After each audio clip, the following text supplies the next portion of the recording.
مقامی ہال میں مقابلہ حسن نعت کا انعقاد کیا گیا، جس میں مدارس و جامعات کے طلباء نے شرکت کی اور آقائے دو جہاں حضرت محمد مصطفیٰ صلی اللہ علیہ وسلم کی بارگاہ اقدس میں کلام عقیدت پیش کیے۔ پہلی، دوسری اور تیسری پوزیشن حاصل کرنے والے طلباء میں مہمان خصوصی صوبائی وزیر برائے اسپیشل ایجوکیشن چودھری محمد اخلاق نے انعامات تقسیم کیے۔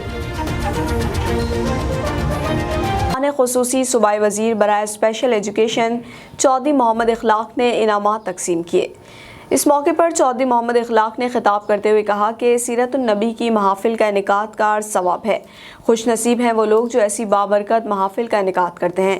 اس موقع پر صدر الیکٹرانک میڈیا کلب امین رضا مغل، چودھری لیاقت علی طاہر، کوارڈینیٹر گورنر پنجاب میاں وحید احمد، معروف پنجابی شاعر فیاض قریشی، معروف کالم نگار ذیشان انصاری، سینئر صحافی امتیاز احمد سمیت سیاسی، سماجی، ادبی شخصیات کی کثیر تعداد موجود تھی۔